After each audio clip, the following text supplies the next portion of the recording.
ሙስሊም ሴት የሌላ እምነትን ማግባት አትችልም፣ حرام ነው። ቁም ነገር ስለ በላጭ የዱንያ ቀናቶች ላወራችሁ ፊት ለፊታችሁ እገኛለሁ። በቃ ሞት እኮ የማይቀር ዋጅብ ነው በእያንዳንዳችን ላይ። ማን ይቀራል እስኪ ንገረኝ?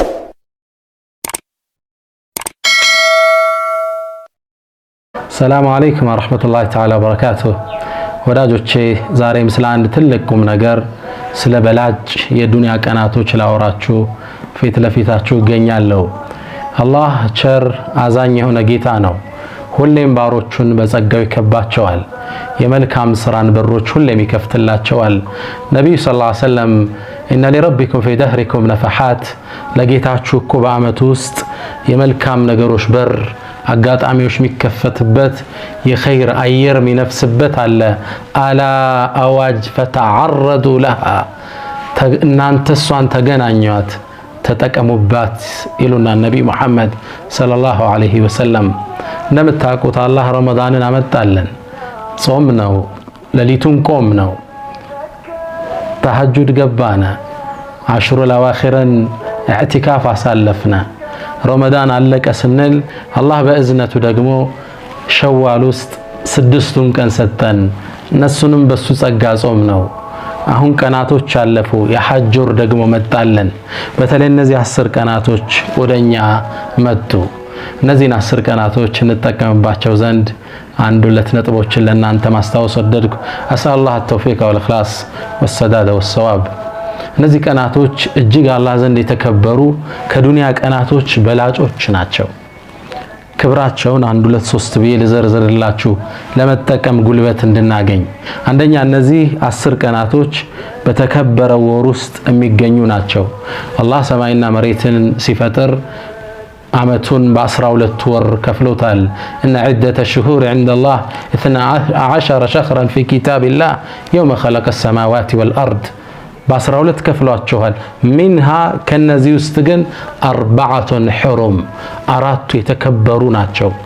ذلك الدين القيم፣ ይህም ቀጥተኛው ሃይማኖት ነው።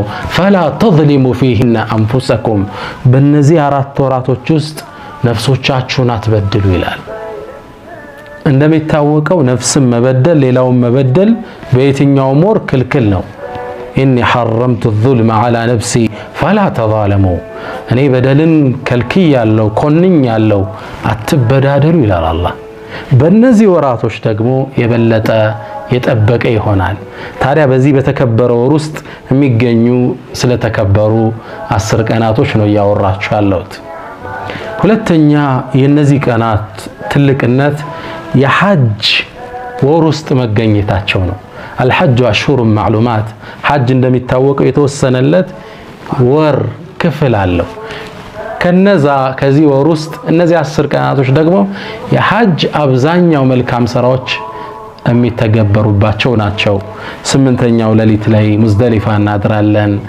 9ኛው ቀን ላይ አረፋ ዱዓ ስናረግ ሐጃጆች ይውላሉ። የውሙ ነህር አለ፣ እርድ ያለው እዛው ነው። ጠጠር መወርወር ያለ እዛው ነው። ጸጉር መላጨቱ ያለው እዛው ነው። ሰደቃው ዱህያ ያለው እዛው ነው። በርካታ የሐጅ ተግባራት እነዚህ ቀናቶች ውስጥ አለ።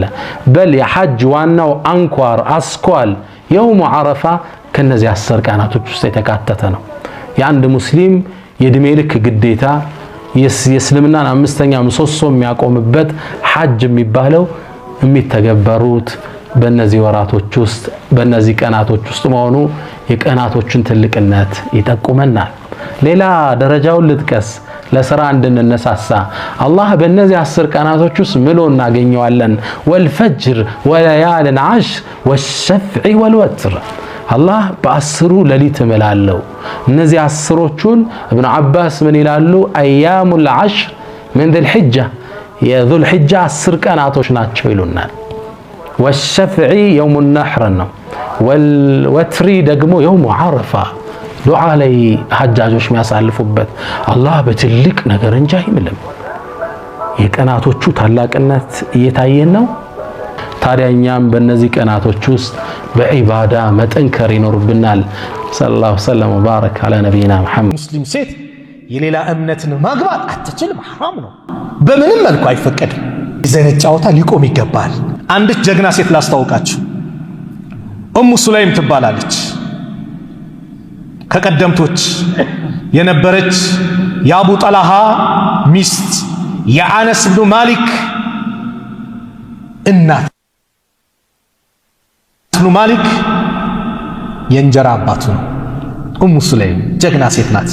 አቡ ጠልሃን ስታገባው መህሯ ምን እንደሆነ ታውቃላችሁ? አወደዳት። ላግባሽ ሲላት እኔ ማግባት ትፈልጋለህ? አዎ። መህሬን እስልምናን አረጋለሁ፣ እስልምናን ተቀበላለች። መህሬ ምንድነው? ሸሃዳ ነው።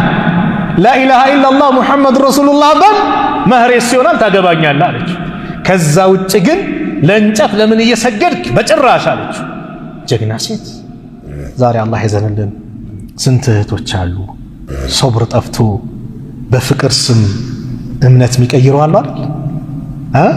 ዛሬ ላይ እኮ አንዳንድ ዘፈን አለ አይደል? አንተም በእምነትህ እኔም በአንቺም በእምነትሽ እኔም በእምነቴ አይነት ነገር የለም። ለኩም ዲነኩም ወሊየ ዲን። ለእናንተም የራሳችሁ ዲን አለ፣ የእኛም የራሳችን ዲን አለ። በዛ ተጓዝ ነው። ሃይማኖት የግል ነው፣ ሀገር የጋራ ነው አይደል? የደርግ መፈክር ላይ አዎ፣ ሃይማኖት የግል ነው። ሃይማኖቱ የሚያዘኝን በደንብ ልተገብር ግዴታ ነው። በሀገር ጉዳይ ግን ሁላችንም አንድ ነን። ሀገራችንን አለማለን ኢስላም አይቃወምም። ነገር ግን ልከክል ምናምን የሚባል ነገር የለም። አንቺም በሃይማኖትሽ የለም። በቃ ሞት እኮ የማይቀር ዋጅብ ነው በእያንዳንዳችን ላይ። ማን ይቀራል እስኪ ንገረኝ? ማን ነው ከሞት የሚያመልጠው?